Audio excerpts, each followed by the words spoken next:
그래서 우리 속에는 죄의 본성이 아담의 피가 흐르고 있어요. 그리고 우리는 예수님 믿으면서 또 생명의 피가 우리 속에 막 들어와 있기 때문에 실제로 우리 양심 속에서 이 불의의 무기와 하나님 주신 의의 무기, 즉 사망과 생명이 막 싸우는 거예요. 그 죄와 하나님의 그 양심이 막 싸우는 겁니다. 육체가 있는 한. 그러니까 돌아가실 때까지 그런 거예요, 사실은. 그걸 받아들여야 돼요. 무슨 말인지 아시겠죠? 아, 우리 왜 이렇게 내는 이렇게 막 이리 갔다 저리 갔다 마음속에 예수 안 믿을 때 속 편안했는 것 같은데 왜 이럴까? 우리가 생명과 사망이 다투고 있는 겁니다. 그래서 육체의 본성, 아담의 피가 여러분과 우리를 막 자극하는 거예요. 야, 그냥 다 사람이 다 그래 산다. 너도 그래 살아라. 자꾸 이렇게 자극하고 유혹하고 그렇게 이끌려고 합니다. 그래서 전투로 표현하고 있는 겁니다. 사도 바울은 전투로 많이 표현하거든요. 다른 복음서에도 다른 이 신약 성경에 바울이 쓰는 거에 보면 이 의의 병기, 오늘 불의의 병기 이르듯이 또 예수 믿는 자를 군인으로 비유하기도 했어요. 군인은 어떻게 됩니까? 나라가 불렀으면 의무복무해야 됩니다. 요즘에는 현역이 1년 6개월이에요. 너무 짧다. 막 옛날에 군대 다녀오신 분들은 5년, 또 의무복무 3년, 36개월 또 이랬는데 요즘은 1년 6개월. 거의 뭐 제가 예전에 1년 6개월짜리 군인이었거든요. 현역은 아니었지만 뭐 그거나 지금이나 뭐 별반 다른 게 없어요. 휴대폰도 사용하고 뭐 그리고 뭐 또 뭐 이렇게 뭐 외출 외박도 좀 옛날보다는 훨씬 또 군대가 그래야 된 것 같아요. 그래서 그래도 군대 가려고 하는 사람은 없을 거예요 아마. 의무니까 가는 거지. 물론 자원해가지고 장교로 하는 사람들도 있지만은 근데 우리는 자원한 군인들이에요. 하나님 앞에 부름을 받고 이 자원해서 하나님의 의의 무기 또 의의 군사로 사는 사람들입니다. 그래서 저와 여러분의 삶을 하나님이 쓰시는 아주 의로운 무기가 될 수 있기를 주님의 이름으로 축복합니다. 그래서 우리가 군대에 가면은 아들들이 태어나면 대부분 아직 우리나라 법은 남자들은 의무복무입니다. 의무. 이제 뭐 곧 여자들도 뭐 모집을 해야 되는 거 아닌가? 뭐 의무는 아니더라도 모병제로 바꿔가지고 해야 되는 거 아닌가? 왜냐? 애들이 없으니까. 저희들 있을 때 60만 대군이라 그랬거든요. 지금 현역과 뭐 다 상근 예비 합쳐가 한 45만, 60만이 안 돼요. 물론 인원으로 싸우는 전쟁 아니라 하지만 결국은 아무리 미사일 쏘고 뭐 비행기 날아다니도 또 보병이 가가지고 정리해야 되거든요. 다 보면 이렇게 해야 되는데 숫자가 굉장히 많이 줄어들고 있습니다. 어쨌든 아들이 군대에 가면은 너 아들 어디 갔냐면 아들 나라에 바쳤다. 옛날에 이랬거든. 나라에 바쳤다. 예전에 3년이니까 3년 동안 나라에 바쳤다. 그래서 저희 형은 막 강원도 막 그 최전방에 아주 근무했거든요. 그래서 아유 그 있잖아 면허 오지 말라고 그 너무 멀고 이러니까 그 진짜 오지 말란 줄 알고 한 번도 안 갔습니다. 그래서 나중에 엄청 섭섭했는 것 같은데 보니까 한 번도 안 갔더니 예 그러니까 막 나라에 바쳤으니까 그래서 저는 매일 퇴근했어요. 그래서 걱정하다고 그랬더니 휴가 안 받고 매일 퇴근하는 군대를 갔다 왔습니다. 그러니까 매일 출퇴근하니까 그래서 막 저희 아버님이 그때는 그랬죠. 참 이게 안 되려면 계속 안 되는 인간이 막 군대 가서 좀 대대가 와야 되는데 사실 인간이 군대 간다고 되는 게 아니에요. 하나님 믿고 하나님 말씀으로 인간이 되는 것이죠. 그래서 어쨌든 아들이 군대 가면은 참 군대에 맞춰야 된다 이러는데 저는 뭐 딸이 둘이라 가지고 뭐 애들이 군대 가려고 하는 애들이 있을지 모르면 있으면 또 보내야 되죠. 그러니까 애들이 클 때는 뭐 군대 가야 될지도 몰라요. 그러니까 뭐 지윤이는 이제 좀 벌써 군대 갈 나이니까 이제 법이 아직 안 바뀌지 했는데 10년 뒤니까 지하 때는 법이 바뀔 수도 있거든요. 그래서 지금부터 뭐 총검술을 가르쳐주고 이래야 되는데 어쨌든 한 나라의 군인이 되면 함부로 막 집에 오고 막 함부로 자기 마음대로 뭐 외출하고 이럴 수 없잖아요. 우리가 그런 존재라는 거예요. 하나님 앞에서 살아있다는 것은 하나님의 군인이 되고 하나님의 백성이 되어가지고 하나님의 허락 없이 그냥 내 마음대로 살아서 되는 인생이 아니라는 거예요. 그런데 하나님 뜻대로 살면 예수님처럼 아주 많은 사람을 살리는 멋진 인생으로 살게 해주겠다는 것이 하나님의 약속입니다. 12절과 13절에 이렇게 되어 있죠. 그러므로 너희는 죄가 너희 죽을 몸을 지배하지 못하게 하여 몸의 사역에 순종하지 말고 또한 너희 지체를 불의의 무기로 죄에게 내주지 말고 오직 너희 자신을 죽은 자 가운데서 다시 살아난 자 같이 하나님께 드리며 너희 지체를 의의 무기로 하나님께 드리라.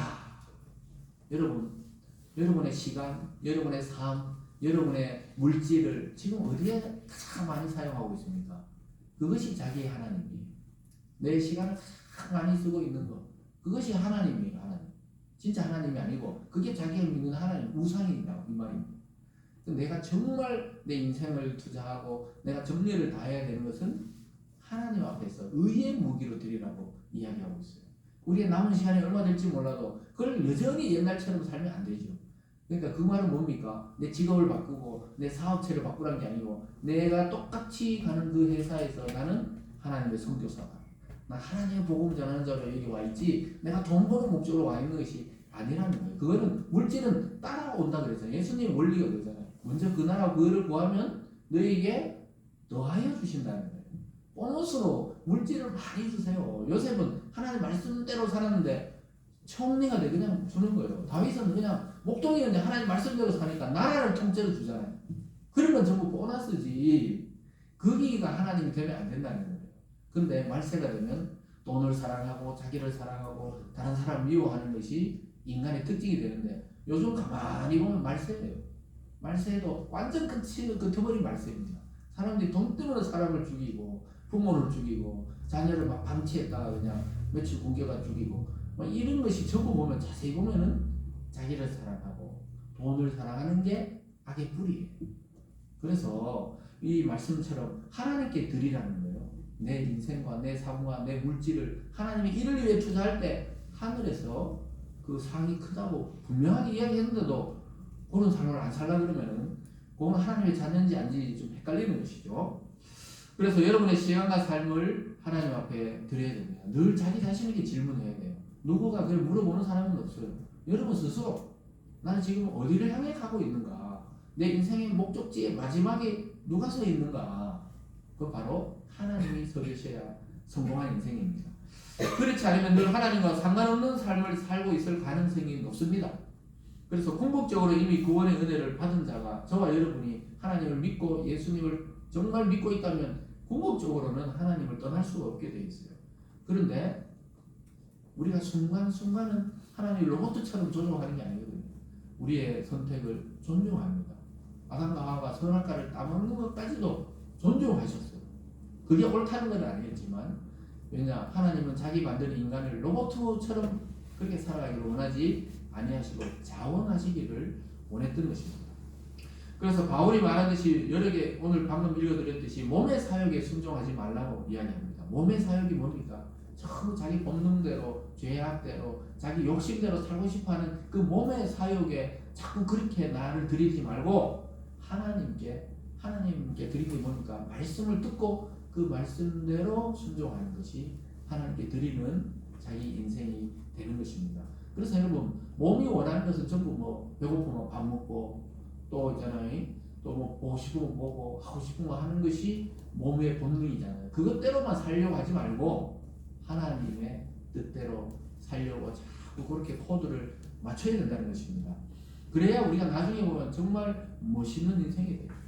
죽을 때도 아름다운 죽음이 됩니다. 사람들이 막 칭찬해요. 아쉬워합니다. 근데 막 그렇게 안 살고 자기 욕심대로만 산 사람이 돌아가시면 어떻게 돼요? 겉으로는 아이고 어떻게 하면 속으로는 속이 막 시원하다 이런 생각을 하는 그런 걸 비추면 안 되잖아요. 근데 우리가 막 독재자라든가 막 악한 사람들이 막 돌아가면 살겠다. 그래서 이번에 뭐 어제인가요? 그 러시아에서 막 아주 그런 일이 일어나면 안 되죠. 사람들이 평화롭게 공연 보는 공연장에서 뭐 아무 그냥 막 아무 막 애고 어른이고 뭐 남자고 여자고 상관없이 막 겨눠서 100몇 명이나 이렇게 죽인다는 것은 그건 옳지 않는 일이에요. 100% 옳지 않는 일입니다. 그런데도 인터넷에 댓글을 쫙 제가 읽어봤거든요. 인터넷 기사를 보고 댓글을 쫙 읽어보니까 푸틴의 업보다 이렇게 막 이야기를 하는 사람들. 푸틴이 우크라이나 젊은이 군인들 지금 뭐 3만 명 이상 죽었잖아요. 전쟁 2년 넘으면서. 그러니까 그렇게 쓰는 사람이 많아요. 실제 그게 옳단 말은 아니지만 그러니까 뭔 말인지 알죠. 그 푸틴의 그 행동과 지금까지 전쟁을 일으켰는 거에 대해서 곱지 않는 시선이다 이 말이에요. 그러니까 IS를 한 번도 응원해 본 적이 없는데 처음으로 막 그렇다. 그러니까 푸틴이 자기만 모르는 거예요. 얼마나 전 세계 사람들이 그 사람이 차라리 없어지기를 바라는 거예요. 개인이 자기 국민들 죽은 거지만은 어쨌든 이 사람들이 애도하지만은 자기들 우크라이나 전쟁 일으켜가 그 죽은 사람은 그보다 훨씬 많은데 이래 생각하는 거예요 사람들이. 이 좋지 않잖아요. 참 안타까운 일을 겪으면서도 그 밑에 그 분위기를 보면은 그런 거예요. 그러니까 자기 삶을 왜 그 통치자가 됐다는 것은 선한 기회를 할 수 있는 최고의 자리잖아요. 그런데 왜 자꾸 이렇게 전 세계인이 볼 때 이 불합리하게 자꾸 전쟁을 일으키고 백성이 죽게 만드냐. 전쟁을 끝내면 될 건데. 그래서 참 안타까운 일들이 일어나는 거죠. 그러니까 그 우리는 뭐 업보다 이런 말 안 쓰지만은 사람들 볼 때는 저렇게 모스크바라면 우리나라 서울 수도 한복판에서 그런 일이 일어난 거랑 마찬가지잖아요. 거기서 저는 그런 생각했어요. 이 러시아는 이 아주 비밀 요원도 아직까지도 있고 많은데 어떻게 저 사람들이 저 많은 무기를 들고 저 많은 인원이 이 국경을 넘어왔지? 어떻게 하여튼 뭐 여러 가지 의문은 혼자 이렇게 아침에 교회 오면서도 뉴스가 계속 나오길래 어떻게 저게 가능했지? 그러니까 작정하고 들어오면 막지를 못하는가? 워낙 있잖아요. 우리나라처럼 좁은 땅이 아니고 우리는 뭐 배 오는데 막고 비행기 막고 이러면 거의 딱 이게 아주 막 뭐 불법으로 들어오는 거 아니면 거의 다 막지만은 러시아는 워낙 넓잖아요. 국경이 워낙 넓고 또 뭐 시베리아 쪽은 험하고 어쨌든 그런 걸 떠나서 오늘 이 말씀처럼 우리 삶을 다 한 번 사는데 왜 자꾸 불의의 무기로 악의 무기로 자꾸 사용하냐고 인생을 선하게 의롭게 사용하면 나중에 살 때는 잘 몰라도 나중에 죽고 나면 그 사람의 평가가 굉장히 높아지는 사람들이 있잖아요. 그런 사람들은 나중에 알고 보니 이 사람이 이런 선한 일을 했다는 것이죠. 사랑하는 여러분, 그래서 우리 주님께 우리 인생 전체를 하나님께 맡겨버리는 습관을 자꾸 들여야 돼요. 내가 주도권을 잡으면 이 불의의 무기로 갈 확률이 많아요. 근데 하나님이 내 인생의 주도권을 잡으시면 우리를 선한 무기로 선한 일로 사용하실 확률이 굉장히 높습니다. 100%예요. 하나님께 맡겨드리면 우리가 나중에 살 때는 몰랐는데 나중에 보니까 천국에서 보니까 막 사람들이 막 그리워요. 와, 저 사람, 저 집사님, 아이고 저 검사님, 아이고 저 장로님은 조금 더 사셨으면 더 좋았을 텐데 막 이렇게 그리워한단 말이에요.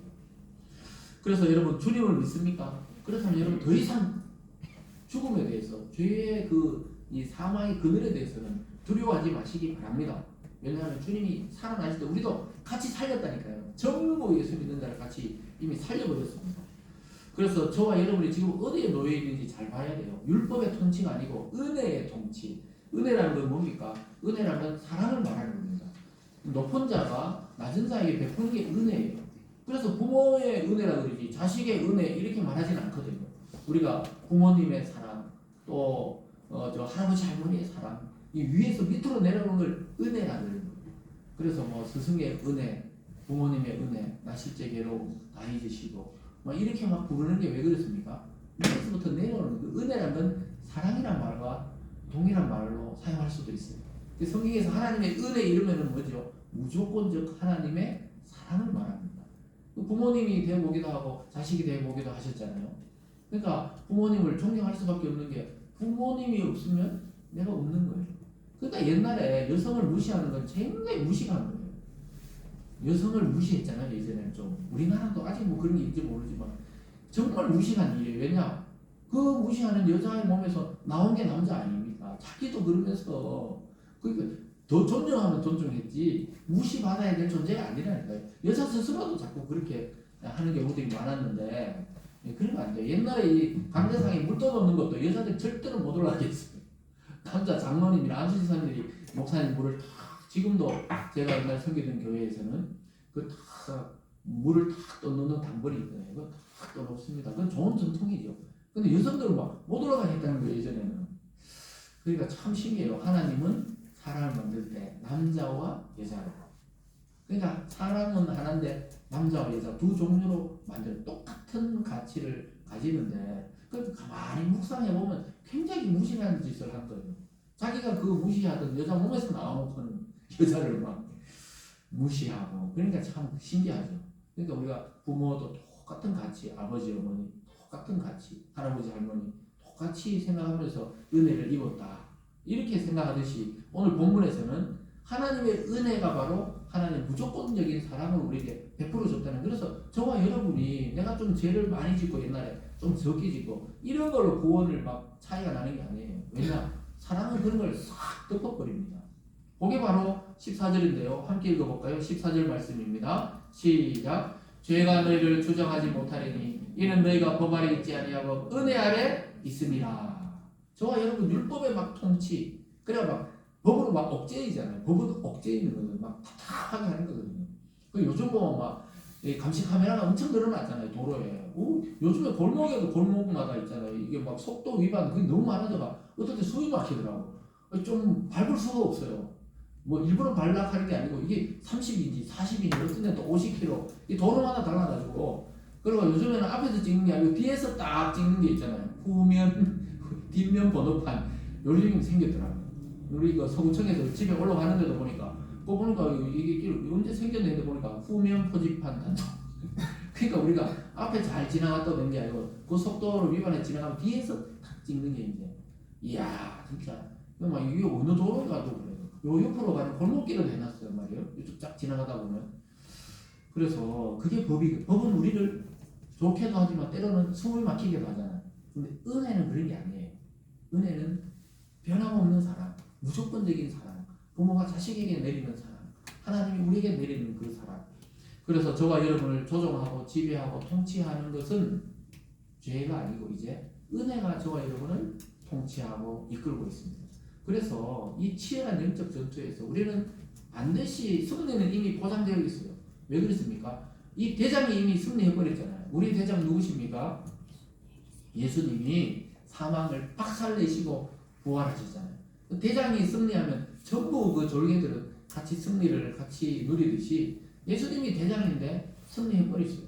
우리는 예수 안에 있는 자잖아요. 그러니까 대장의 그 승리를 우리도 만끽하는 예수님의 사람이 된 것입니다. 아주 좋잖아요. 예수님이 이미 부활하시면서 사망을 어떻게 해요? 죽여버렸다는 사망. 그래서 그 예수님 우리의 대장이 이미 승리했기 때문에 우리는 예수님 뒤에 있잖아요. 예수님 안에 있잖아요. 그렇기 때문에 승리는 이미 보장되어 있어요. 그러면 승리는 걱정하지 마시고 매일매일의 삶에서 이 은혜로 살아가야 돼요. 이 자유함으로 살아가야 됩니다. 사랑하는 여러분, 처음 말씀드렸듯이 이제 탈북민이 더 이상 북한 주민이 아니에요. 이제 정착해서 우리나라 주민등록 나왔으면 대한민국 국민이 된 것처럼 저와 여러분이 예수님 믿으십니까? 해서 예수 믿습니다. 예수 이름으로 기도합니다. 했으면 이미 통치 체제가 바뀌었어요. 하나님의 은혜의 통치, 사랑의 세계로 넘어왔다는 사실을 기억하시면서 이번 한 주간도 고난지관을 지내면서 주님이 날 위해 십자가 지신 그 고난을 깊이 묵상하면서 우리의 고난도 있지만 나 때문에 이렇게 예수님이 십자가 지시고 또 죽고 부활하셨으니 그 안에서 하나님의 은혜의 통치로 내 인생 내 삶을 완전히 하나님의 의의 무기로 들여서 아름다운 삶을 살아내시는 우리들이 되기를 주님의 이름으로 축복합니다. 기도하겠습니다. 사랑의 하나님 아버지 감사드립니다. 아버지 하나님 우리를 하나님의 은혜로 사랑 가운데 불러주시고 하나님의 의의 무기로 불러주심에 감사드립니다. 이제 죽은 자가 아니고 산 자답게 살게 도와주시고 영원히 주님과 함께 살아가는 그런 영광스러운 성도의 모습으로 이 땅을 살아가는 우리들 다 되게 하여 주시옵소서. 감사드리며 예수님 이름으로 기도드리옵나이다. 아멘. 다 같이 찬송가 400장을 함께 부르겠습니다.